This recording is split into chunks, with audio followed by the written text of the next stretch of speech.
संघर्ष टाइम्स, समस्या जनतेची, साथ आमची. त्या दिवशी ॲक्टर सयाजी शिंदे यांची लोक माझ्याकडे ऑफिसला आले. एक दीड तास आम्ही चर्चा केली. त्यांचा सुद्धा या आंदोलनाला पाठिंबा आहे. जर कुठली आंदोलनाची भूमिका घेतली तर ते सुद्धा सहभागी होते. आणि त्याच्यावर खरोखरच आपल्या ह्या आदिवासी समाजाची उपजीविका अवलंबून आहे आणि ही उपजीविका नष्ट होणार आहे. म्हणून सर्वात जास्त नुकसान ह्या आदिवासी समाजाचा होणार आहे. म्हणून ह्या प्रोजेक्टला विरोध करण्यासाठी आदिवासी समाज संघटना वाड्यावाड्यात जाऊन जनजागृती करून मोठ्या ताकदीने विरोध करणार आहे. आणि आपण आपण जाऊन आता शहापूर तालुक्याला एकदा शहापूर तालुक्यामध्ये आपला संपर्क आहे सगळ्यांचे. एकदा जाऊन फक्त तिथल्या लोकांना विचारा. जवळजवळ 6 ते 7 धरणं आणि 3 ते 4 राष्ट्रीय महामार्ग त्या तालुक्यातून जातात. तो तालुका उद्ध्वस्त झाला आहे. सेम परिस्थिती कर्जतची. मी ज्या वेळेला मागील महिन्यामध्ये उद्धव साहेबांची भेट घेतली, माझ्या सर्व कार्यकर्ते मंडळी आम्ही गेलो होतो, त्यावेळेला मला पक्षप्रमुखांनी सांगितलेलं आहे की या तोरण प्रकल्पाच्या विरोधात आणि येणाऱ्या धारणांच्या विरोधात मोर्चेला मी स्वतः येईल म्हणून. कर्जत तालुक्यात प्रस्तावित व सुरू असलेली विविध धरणे आणि जलविद्युत प्रकल्पामुळे पर्यावरणाची मोठ्या प्रमाणावर हानी होत असल्याचा आरोप करत पर्यावरण प्रेमींनी तीव्र आंदोलनाचा इशारा दिला आहे. कर्जत शहरातील शनी मंदिर सभागृहात रविवारी दिनांक 5 रोजी झालेल्या विशेष बैठकीत हा निर्णय घेण्यात आला. ॲडव्होकेट कैलास मोरे यांच्या नेतृत्वाखाली झालेल्या या बैठकीत तालुक्यातील शेकडो नागरिक उपस्थित होते. टॉरंट पॉवर प्रकल्प, पोशीर व शिलार धरणे, कोंढाणा व भूतिवली धरण तसेच टाटा जलविद्युत प्रकल्प यासारख्या प्रकल्पांमुळे कर्जतच्या नैसर्गिक संपत्तीवर गंभीर परिणाम होत असल्याची भूमिका यावेळी मांडण्यात आली. बैठकीत बोलताना ॲडव्होकेट मोरे यांनी सांगितले की या प्रकल्पामुळे हजारो झाडांची तोड होऊन सह्याद्रीतील जैवविविधता धोक्यात येणार आहे. कर्जतचे ग्रीन झोन, फार्म हाऊस व पर्यटन व्यवसायावरही याचा विपरीत परिणाम होईल.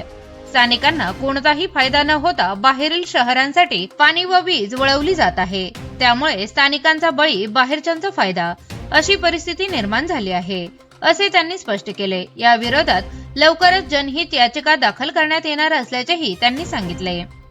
बैठकीत विविध मान्यवरांनी आपापली मते मांडली.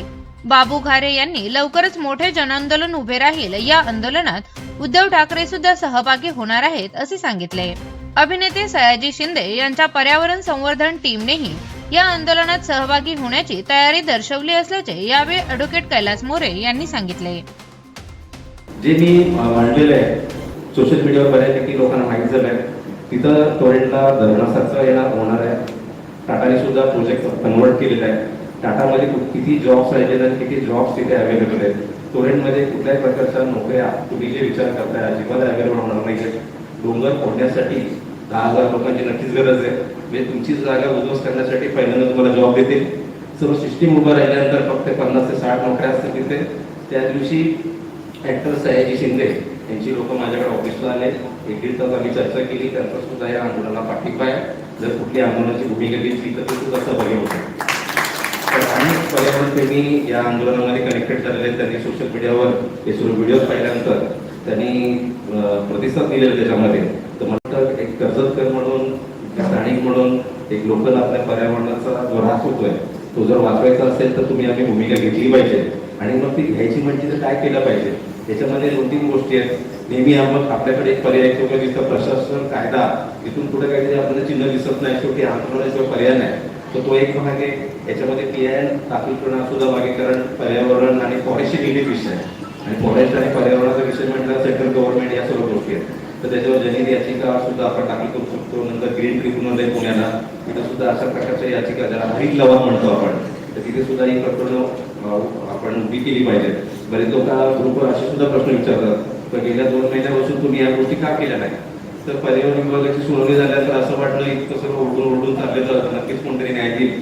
परंतु नंतर आम्हाला अचानक समजलं 2 महिन्यानंतर सर्व शांत झालेलं आहे आणि त्याच्यामध्ये काहीच कुठल्या प्रकारची भूमिका घ्यायला कोण तयार नाही आहे. आणि त्याच्यानंतर एक प्रश्न असा आला की शेवटी तुम्ही आम्ही एकत्र बसल्याशिवाय हा लोकांचा प्रश्न आहे. आपण एकट्याने काहीतरी उभं करण्यामध्ये जर समजा आपण उभं करतो आणि लोकांना पटतच नाही. आता सुद्धा माझी पर्सनली अशी भूमिका आहे, जर सर्वांचं मत असेल तर हे जे उद्ध्वस्त होते ते होऊ द्या, आपण काय करायचं नाही. तर ह्या क्षणाला सुद्धा आपण ही मुवमेंट थांबवू. कारण बऱ्याचदा उलट सुलट नॅरेटिव्ह होतं, आपली मानसिकता तयार झालेली आहे. तर जेव्हा तुम्ही सोशल काम करता तर तुमची ही तयारी असलीच पाहिजे, अदरवाईज तुम्ही काम करू शकत नाही. तर त्या या सर्व थोडक्यात मी भूमिका मांडलेली आहे. कोंढाणा असेल, टोरेंट असेल, टाटा असेल, कोशीर शिलारमध्ये सुद्धा शेतकरी इथे आलेले आहेत. कुठल्याही प्रकारचा अगदी ऑर्डर येईपर्यंत त्या शेतकऱ्यांना काहीच माहिती नाही. आणि आज मीटिंगच्या माध्यमातून मी एक आदिवासी समाज संघटनेचा अध्यक्ष म्हणून, एक आदिवासी समाजाचा एक घटक म्हणून खरोखरच ह्या प्रोजेक्टला जबरदस्त असा विरोध केला पाहिजे. आणि ह्या टोरेंटमुळे खऱ्या अर्थाने आदिवासी जास्त उद्ध्वस्त होणार आहे. कारण आदिवासींच्या उत्पन्नाचं साधन तर त्या वनापासून अनेक प्रकारच्या वन औषधी जमिनी, औषधं, वेगवेगळ्या प्रकारचे वन उपज आणि त्याच्यावर खरोखरच आपल्या ह्या आदिवासी समाजाची उपजीविका अवलंबून आहे. आणि ही उपजीविका नष्ट होणार आहे. म्हणून सर्वात जास्त नुकसान ह्या आदिवासी समाजाचा होणार आहे. म्हणून ह्या प्रोजेक्टला विरोध करण्यासाठी आदिवासी समाज संघटना वाड्यावाड्यात जाऊन जनजागृती करून मोठ्या ताकदीने विरोध करणार आहे. आणि आपण जो काही निर्णय घ्याल त्या निर्णयाला आमचा पूर्णपणे पाठिंबा असेल. जय हिंद, जय महाराष्ट्र, जय आदिवासी. मी मालू धर्मा निंबुडे, आदिवासी समाज संघटना रायगडचे जिल्हाध्यक्ष म्हणून काम करतोय. आपल्याला जर प्रकल्पाच्या बाबतीत जर विचार करत असेल आणि प्रकल्पामध्ये काय हानी होते हे जर बघायचं असेल ना, तर आपण खूप जवळ राहतो शहापूर तालुक्याला. एकदा शहापूर तालुक्यामध्ये आपले संपर्क आहे सगळ्यांचे. एकदा जाऊन फक्त तिथल्या लोकांना विचारा. जवळजवळ 6 ते 7 धरणं आणि 3 ते 4 राष्ट्रीय महामार्ग त्या तालुक्यातून जातात. तो तालुका उद्ध्वस्त झाला आहे. सेम परिस्थिती कर्जतची आहे. आता आपण बरेच प्रकल्पाविषयी बोललो, पण काही दिवसापूर्वी अधिवेशनामध्ये एक नवीन रस्ता जाहीर केला. आपल्या नेरळ मार्गे जातो शिरूरला रस्ता. कुठून जातो तो रस्ता कोणाला माहिती आहे का? रस्ता जातो कुठून? तर टाटा होतोय, साई डोंगर 1, साई डोंगर 2 असे 2 प्रकल्प, एकूण 3 स्टोरेज पंप आपल्या कर्जतमध्ये आहेत. भीमाशंकरचा रस्ता जातोय, मुरबाड हायवे गेलाय, कल्याण हायवे जातं, रेल्वेने अख्खा पट्टा घेतलेला आहे दोन्ही साईडनी. आता नेरळ पासून जाणारा हायवे जाणार आहे. पण कर्जत ते राहिले काय? कर्जत मध्ये राहणार काय भविष्यामध्ये? कर्जतचं टोटल 13,000 हेक्टर जमीन आपली ओलीच्या खाली आहे. त्याची फक्त 8,000 हेक्टर जमीन लागवडीसाठी राहिलेली आहे. त्याच्यातली जवळजवळ 3 ते 4,000 हेक्टर भविष्यात जाणारी जमीन आहे. तर राहिलं काय कर्जतला? आता मी मागे पण सांगितलं, आता गाडे साहेब आपल्या जिल्हा परिषद सदस्य आहेत. आपण सुरुवातीला सांगितलं बरं आपलं राजकारण किंवा काही टीका टिप्पणी हा विषय नसतो, परंतु मी माझ्या तालुक्याच्या विकासासाठी एक लोकप्रतिनिधी निवडून दिलाय. मी माझ्या झेडपी वार्डासाठी एक लोकप्रतिनिधी निवडून दिलाय. मी माझ्या पंचायत समिती समस्यासाठी एक लोकप्रतिनिधी दिलेला असतो आणि मी माझ्या गावाच्या विकासासाठी सुद्धा ग्रामपंचायत लोकप्रतिनिधी निवडून दिलेला असतो. त्यामुळे त्या समस्या त्यांच्यापर्यंत गेल्याच पाहिजे. मुळात प्रश्न असा असतो की आता धरणाच्या बाबतीत झालं, माझ्या बुधुलीमध्ये एक रोपवेचा प्रकल्प येणार होता, सगळ्यांना माहिती आहे, माथरा रोपवेचा प्रकल्प. तो खाजगी प्रकल्प होता. सरकारने काय सांगितलं का समजा आता माळू जाताला एक प्रकल्प करायचा, त्यांची जमीन येते, पैशावाले धनदांड घेत, तुम्ही तुमचा प्रकल्प करा, शासनाच्या तुम्ही एनओसी घ्या, तुमचा तुम्ही प्रकल्प करा. त्या व्यक्तीने मागच्या 20 वर्षामध्ये फक्त 4 एनओसी घेतल्या. 20 वर्षापूर्वी लोकांच्या जमीन त्याने हजारो फक्त म्हणजे 5,000-4,000 एकरांची जमीन घेतलेल्या. आज आमचा भुतली गाव पूर्ण भूमिहीन गाव आहे. प्रकल्प झालेला नाही. फॉरेस्टची जागा गेली, वन जमीन दिली त्याला, त्याच्या बदल्यात वन खात्याने मानगावला जमीन घेतली, एकही झाड लावलं नाही त्या जागी. आपण सालवडला गेलो ना, सालवडच्या आदिवासी वाडीवर पाणी टाकी, त्याच्या बाजूला 16 एकर जमीन वन खात्याची, एक तरी झाड आहे का त्या जमिनीवरती? एकही झाड लावलेलं नाही. आता शिलार पोषणच्या बाबतीत काय झाले, शिलार पोषणची मला जी अंतर्गत माहिती भेटली का त्या शिलार पोषण जेवढा वन क्षेत्र जातोय त्याच्या बदल्यात जमीन घेतली. जमीन कुठे घेतली? जालनामध्ये, औरंगाबाद जालन्यात जमीन घेतली. आता जे टेंडर निघाले त्याचे ते टेंडर त्यासाठी निघाले होते, त्यांना जे ऑफिशियली जे कामं करायचे त्याच्यासाठी लागणार निधी आणि वन खाते जमिनीसाठी परवानगी घ्यायची. त्याला जमीन कुठे घेतली? औरंगाबादला, जालन्याला. कर्जतचं क्षेत्र गेलाय, क्षेत्र माझा गेलाय, जमीन कुठं? औरंगाबादला. आता हे 600 एकर मध्ये सुद्धा तेच होते. मी माहितीचा अधिकार टाकला 24 डिसेंबरला. कर्जतला आपले 2 ऑफिस आहेत फॉरेस्टचे. कर्जतचा खूप मोठा परिसर आहे. पूर्व पश्चिम मात्राला येते, नेरळला येते. त्या दोन्ही ऑफिसवालेही मला माहिती अजून दिलेली नाही. ते बोलतात का आमच्याकडे अशी कुठली सूचना नाही. म्हटलं मग फॉरेस्टचं काम कसं चालू तिथे? आमच्या अस्सल गावामध्ये आदिवासी वाडी आहे तिथे, आजही तिकडे रस्ता होत नाही.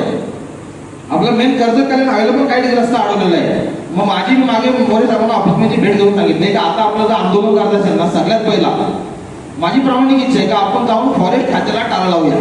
तो खाताच नको ना आपल्याला. जर त्या अधिकाऱ्यांना माहितीच नाही का आपली किती क्षेत्र जातोय, किती ठिकाणी आपण काय डेव्हलपमेंट करायला, आपलं जंगल आपण कसं वापरणार आहे. एवढे मोठे अधिकारी आहेत, त्यांना जवळजवळ मला आता जे 20-25 लाख रुपये सॅलरी जाते आपल्या टॅक्स मधून. त्यांची भूमिका काय? जनसुनावणीमध्ये जे काय झालं, जनसुनावणीची स्टेटमेंट मी तुम्हाला दिली, पूर्ण प्रश्न काढले आम्ही. एकही कुणाचं काय नाही. राजकारणाच्या 2 बाजू झाल्या.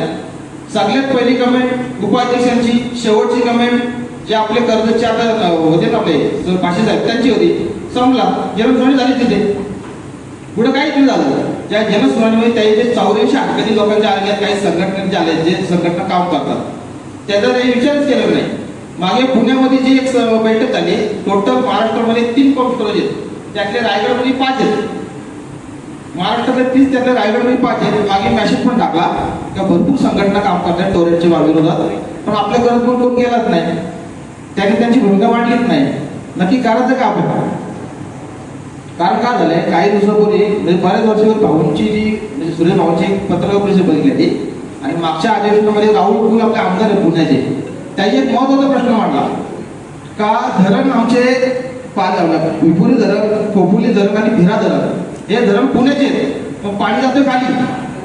त्यावेळी फडणवीस साहेबांनी उत्तर द्यायला काय सांगितलं का आम्ही त्याचा बंदोबस्त केलेला आहे, भविष्यात जो पाणी खाली वाया जाणार नाही याच्यासाठी आम्ही तिथे नवीन प्रोजेक्ट टाकलेले आहेत, तोच पाणी तिथे साठवलं जाईल आणि त्याला आम्ही वरती पंप स्टोरेज करून त्याचा वापर केला जाईल. मग विचार करा, आज जी पेज नदी वाहते ती वापरणार आहे का? भविष्यात खोपोलीमधून जी नदी वाहते ते एमआयडीसीला पाणी वेळेचं भेटणार आहे का? कोणीतरी विचार करा पण याच्यामध्ये. आता गारे साहेबांना सांगतो, तुम्ही आता जिल्हा परिषदला सगळ्यात महत्वाचा विषय असा असतो की एखादा प्रकल्प जेव्हा येतो खाजगी माणसाचा म्हणजे प्रायव्हेट, सरकार जेव्हा त्यांना सांगतो तुमच्या लेवलला तुम्ही घ्या, तर त्याला सगळ्यात मोठी एवढी लागते जिल्हा परिषदेची, जी तुमच्या स्थायी समितीच्या बैठकीत घेतली जाते.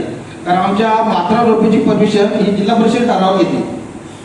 इकडं आम्हाला माहितीच नाही कुणी ठराव दिले, कुणी काय केले, प्रकल्प कसला येतोय, काय होते, त्याला कशी काय एमएससी भेटली, ती जिल्हा परिषद मागून घेतली जाते. तर आपल्याला विनंती करतो सगळ्यात पहिले आपण जर इथं लोकप्रतिनिधी म्हणून आला तर तुमची एकच आम्हाला विनंती राहिली तर तुम्ही येणारे आता ही जी स्थायी बैठक जी काय होईल होणार आहे मला समजले आता काही दिवसामध्ये, त्याच्यामध्ये प्रामुख्याने हा विषय घ्या आणि तिथूनच त्याला तुम्ही नाकार द्या. कारण जिल्हा परिषदेचा एखादा ठराव जातो तेव्हा लोकप्रतिनिधी मांडतात, तो ठराव वरपर्यंत गेलेला असतो. कारण आपल्या राज्याचे मुख्यमंत्री जे आहेत फडणवीस साहेब एकेकाळी, आता मी सांगतो तुम्हाला म्हणजे माझ्या अनुभवानुसार लोकनेते बोलतात, लोकनेते आता कॉर्पोरेट लीडर झाले, व्यावसायिक नेते झाले, त्यांची ठाम भूमिका आहे. ते आजही बोलतात का माझे ड्रीम प्रोजेक्टमध्ये जी नवीन पेचं धरण विमानतळ झालेलं आहे त्याच्यासाठी त्यांचा ड्रीम प्रोजेक्ट आहे, शिकार पैसे जातात. आणि ते व्यक्ती असेल का ते कुठल्याही स्तराला जाऊन ते करू शकतात. त्यासाठी लोकांनी एकत्र येऊन एक लढा उभा करणं गरजेचं आहे. लोकप्रतिनिधी सुद्धा आपण लोकांसाठी एक काहीतरी काम केलं पाहिजे, तेवढीसाठी आपण पाठिंबा दिला पाहिजे. आणि त्यांनी निश्चित आपल्याला पाठिंबा न देता त्याही त्यांच्या वरिष्ठांच्यावरती म्हणजे आता शिकार परिषदेचं आपलं आंदोलन झालं त्यावेळी अधिवेशन चालू होतं, लोकप्रतिनिधी आले, तुम्ही येऊन तिथं आम्हाला पाठिंबा देण्यापेक्षा तुम्ही तोच प्रश्न जर वरती पाठवला असता, जर एखाद्या आमदारांनी एखाद्या विरोधी पक्षाने जर तो अधिवेशन घेतला असता तर त्या प्रश्नाची एक व्हॅल्यू होतो ना ती वाढली जाते किंवा त्या सोडण्याचा एक चांगला मार्ग तयार होतो. त्यामुळे आपण सगळे विनंती करतो की जे लोकप्रतिनिधी आहेत आपण आपल्या वरिष्ठांना किंवा आपल्या पक्षाचे आमदार खासदार जे पण आहेत त्यांच्यापर्यंत आपण पोहोचवावा आणि त्याला स्थगिती देण्याचा निर्णय घ्यावा. धन्यवाद.